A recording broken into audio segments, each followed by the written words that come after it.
আসসালামু আলাইকুম প্রিয় ভিউয়ার্স, কৃষিজের অন্তর ইউটিউব চ্যানেলের পক্ষ থেকে জানাচ্ছি আন্তরিক প্রীতি ও শুভেচ্ছা। আসলে একজন খামারি বা আমি সকালে যেই কাজগুলো করতে হয়, একবারে ভোরবেলা ঘুম থেকে উঠতে হয়, যেমন 5টা বাজে। তো 5টা বাজে সর্বপ্রথম ঘুম থেকে উঠে এসে যেই কাজগুলো করতে হয় সেটা হলো গরুর ঘরের লেদা ছানা সাফ করা। তো যদি সকালবেলা এইগুলো সাফ করে দেন তাহলে গরুর শরীরে ময়লা পড়বে কম। দেখেন গরুর শরীরে কিন্তু ময়লা কম আছে। তো অনেকে হয়তো জানতে চাইবেন যে গরু কতগুলো আছে। আসলে আমার বর্তমানে গরু আছে ছোটো বড় 9টা, মানে 10টা আছিল, একটা বিক্রি করে দিয়েছি, যার কারণে এখন 9টা আছে। তো আসলে প্রত্যেকটা খামারের কিন্তু রুটিন মাফিক এই কাজগুলো করতে হয়। যদি এইগুলো আস্তে আস্তে করেন তাহলে হবে না। আসলে অনেকে হয়তো ভাবতে পারেন যে খামারের কাজ সহজ, এতটা সহজ না। তো আসলে আজকে বুড়ে ওঠার আরেকটা কারণ হলো আজকে আমি সবগুলো বেড়ার আমি কৃমি করব। আসলে বেড়ার সবচাইতে বড় রোগ হইল কৃমি।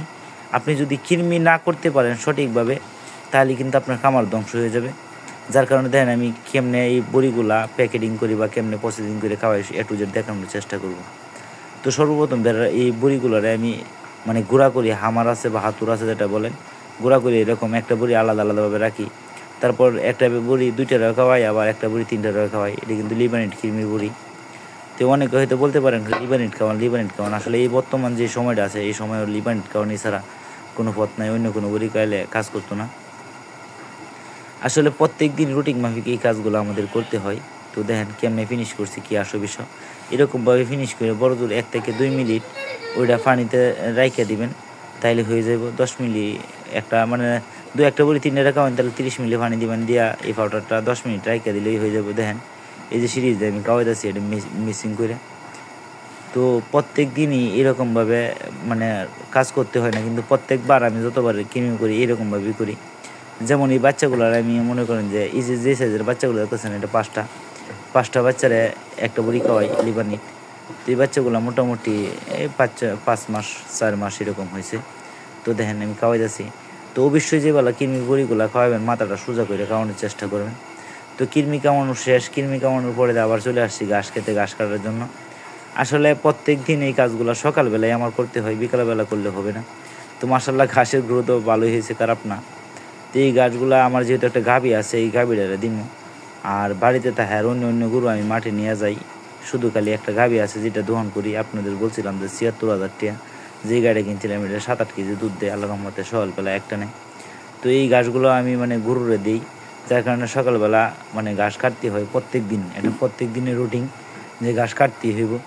তো এরকমভাবে মানে প্রত্যেকটা খামারই যারা খামার আছে এরকম খামার সেক্টরে কাজ করে প্রত্যেক দিন এরকমভাবে কাজ করতে হয়। আর যেহেতু আজকে বেড়ারে কৃমি বড়ি খাওয়াইছি, সেক্ষেত্রে বাধ্যতামূলক বেড়ারে মানে গোসল দিতে হইব। তো দেখেন সবগুলো বেড়ারে মানে গোসল দিছি। আর আপনারা চেষ্টা করবেন যে এরকমভাবে বেড়াগুলোরে গোসল দেওয়ানোর জন্য। বিশেষ করে যখন আপনি লিবানিট কৃমি খাওয়াবেন তখন অবশ্যই সকালবেলা বেড়াগুলোরে গোসল করাবেন। গোসল করায় মানে একবারে মাঠে কতক্ষণ রাইখে যখন শরীরটা শুকাইব হালকা যখন শরীরটা শুকাইব তখন ঘরে এনে রাইখে দিবেন। আর ঘরে রাখার পরে তো অবশ্যই বাধ্যতামূলক গ্লুকোজ যে স্যালাইনটা আছে এই স্যালাইনটা দিবেন। তাহলে কি হবে, মানে ভিতরটা যেই মানে অশান্তি থাকে বা কৃমি খাওয়াইলে ভিতরে যে একটা ফারফা থাকে, একটা অনেক অংশে কমে যাবে। আর আপনারা যারা নিয়মিত বেড়াগার লালন পালন করেন তারা অবশ্যই জানেন যে লিবানিট কৃমি বড়ি খাওয়াইলে মানে ওটা মানে পাতলা পায়খানা করে। তো আশা করি বুঝতে পারছেন আমাদের প্রত্যেকের কামারি বা আমার সকালবেলা যেই কাজগুলো, এটা কিন্তু সকাল পর্যন্ত কাজ। আরেকটা কাজ আছিল গাভী দহন করে, এটা আমি দেখাইতে পারছি না। তো ধন্যবাদ সবাইকে, সবাই ভালো থাকেন, সুস্থ থাকেন, আমার জন্য দোয়া রাখবেন। আসসালামু আলাইকুম।